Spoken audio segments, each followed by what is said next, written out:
guys, or should I say Kanraharik, which is Gaelic for how are you doing? Welcome back to my kitchen. I'm so excited we're here. We're gonna do something spectacular, getting ready for St. Patrick's Day. Notice I'm wearing my green. So, don't forget, we gotta register at rockinourdisabilities.com, either through the email, website, all the avenues of social media. Plus, send us your videos and your photos. We're so excited to see them. We're so proud of you guys for cooking and learning how to do all these skills. That's amazing. Also, don't forget to wear green on Wednesday for St. Patrick's Day. So, let's take a look at what we need.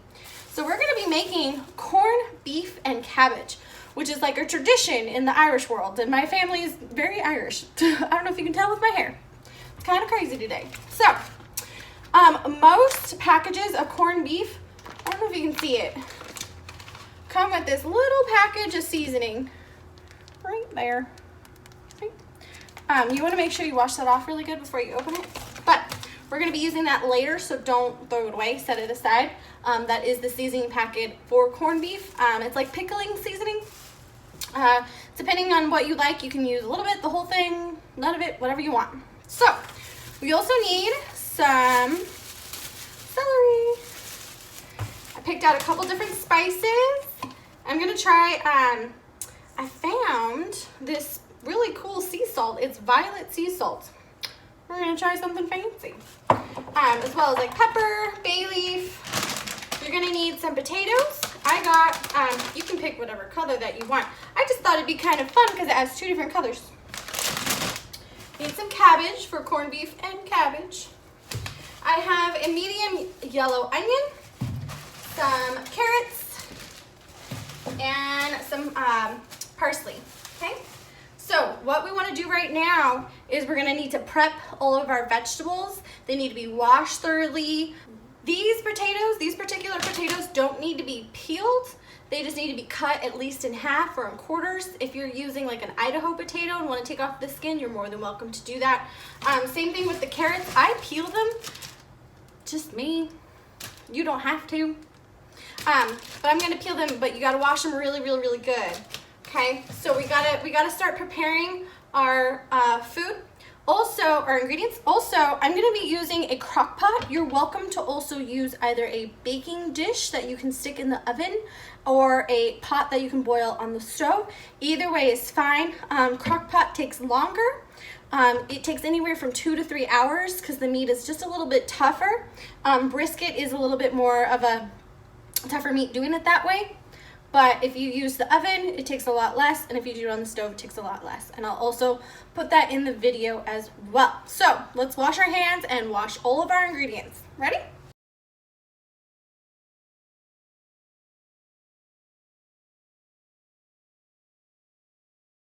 Okay friends, while I'm working on my vegetables, I can already put my meat in my crock pot. If you are doing this in the oven or on the stove, I would wait until you got your vegetables ready.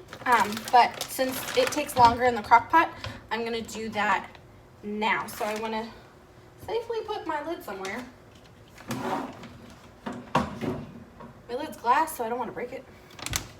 Okay, so I'm gonna cut just a little bit of the corner and then drain what it's been marinating in so it doesn't get everywhere. So give me a second.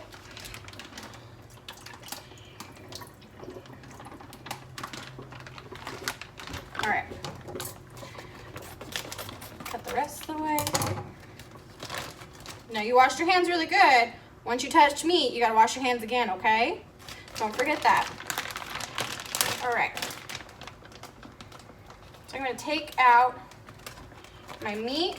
See my little package? I'll set that aside. I'm gonna need that here in a second. I'm gonna place that in there. Ugh. Put this away. Wash my hands again.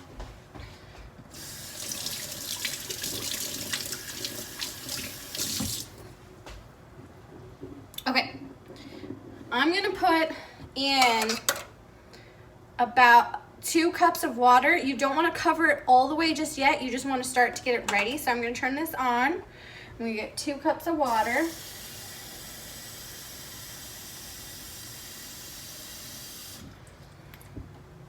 Okay, I got my water ready.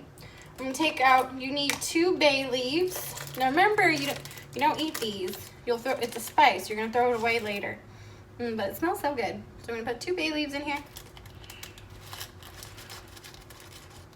Yoink. Okay.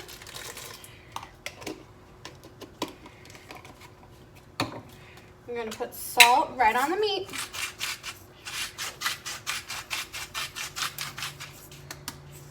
Ooh, that's fun. And it smells good. Pepper. If you have peppercorn, like the whole pepper, that's even better. You can throw some of them in there. And then I'm putting a little bit of garlic on mine. Okay. So now we're gonna let that do its thing while it's in the crock pot. If you're gonna do it in the pan or in the oven, wait to put your meat in until all your vegetables are ready. But I'm gonna put some water in here so we can get started. I'm just gonna let that sit aside.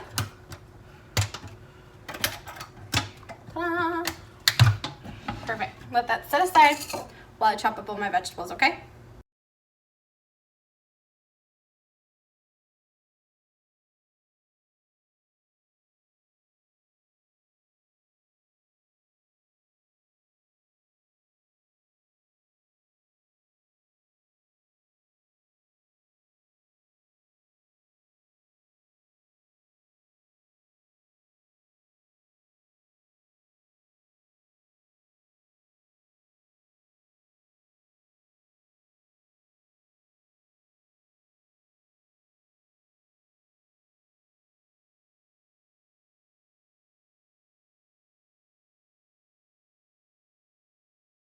Okay, now that we have our vegetables all cut up, I put them in a bowl because I'm gonna do an old trick my mom taught me.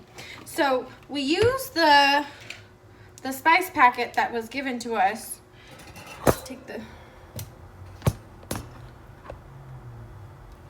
So we use the spice packet that was given to us, and we're gonna marinate our vegetables in it first.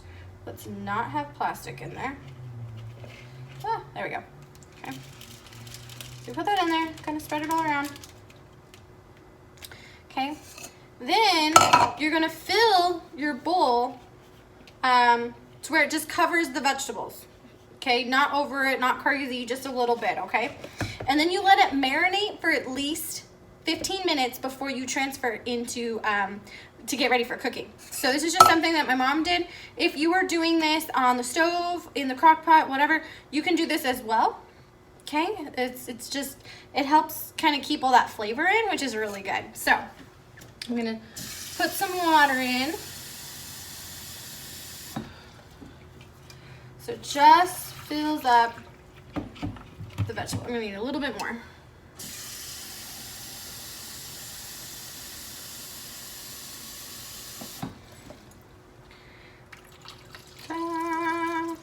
Perfect.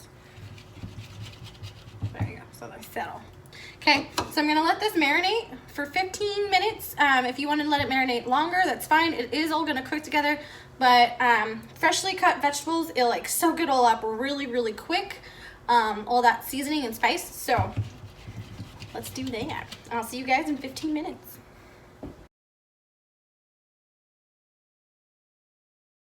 Okay, so it's been about 15 minutes and I just let my vegetables soak.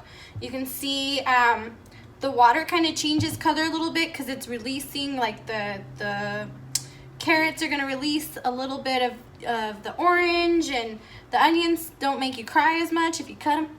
So I'm gonna take my lid off and carefully pour it in, because you don't want splashback, that's hot.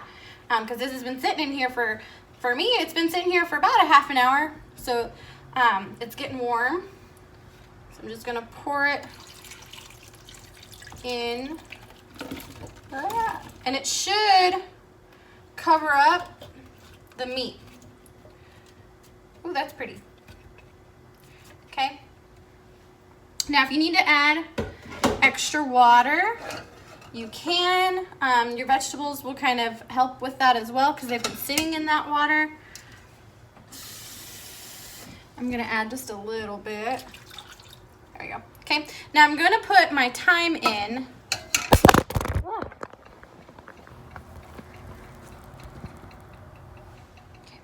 Now I'm gonna put my thyme in. Just needs a little sprig, that'll come out later.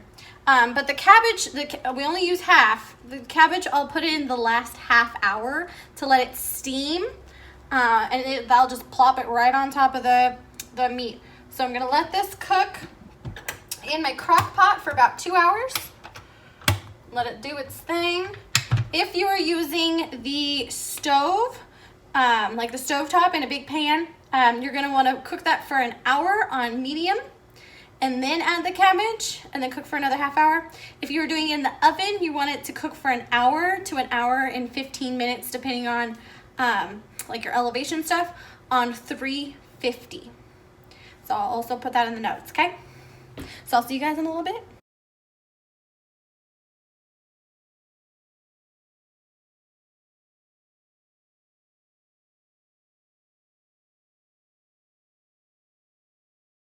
Hey guys, so I've had my crock pot going on high for about 2.5 hours, and about at the 2 hour mark I put in my cabbage, so it's nice and steamed. It still has its green color, which is what I like. I don't like it to be like super see-through. That's just my preference. You can always have it at any, but it's like nice and soft. Ooh, I'm gonna scoop this out. So now I'm gonna take out all of my vegetables and my meat. I'm gonna let my meat sit for about 5 minutes before I cut into it. Ooh, this looks good. See how it's like, it's nice and soft. I don't know if I can pick this up. Let's try this other one. There we go.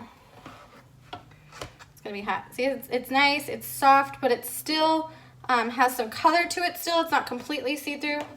That's how I like it. My vegetables are cooked all the way through. You can see that they've kind of lost some of their brightness, which is what you want. So I'm gonna take all this out. I'm gonna get ready to serve it all. I'm gonna take my meat out. Oh, that's a nice piece. Ta-da. Looks good, guys. I'm gonna let that rest for just a few minutes. So I'm gonna get all this ready. If you'd like to make any type of gravy or anything to go over it, you'd want a milk and either cornstarch or flour or a mixture of both to use with some of the juices. If you don't, that's okay. My brother eats his with barbecue sauce, so you can eat it with whatever you want. All right, so I'm gonna get a plate ready. I'll see you guys in a second. Now it's time to cut the meat. I let it rest.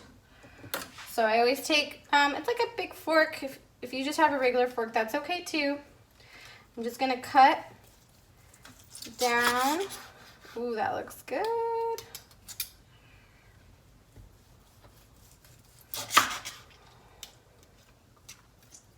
Nice and juicy still. Good sized pieces.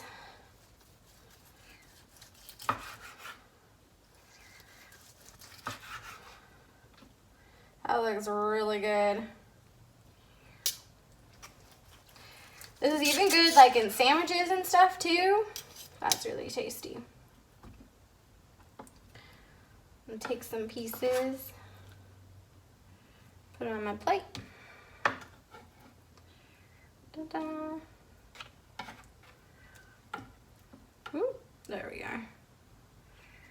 Okay. Set that aside, get myself a little knife. All right, guys, now it's time to taste test. Ooh, I gotta try these potatoes. They've been talking to me all day. Get a little piece of meat.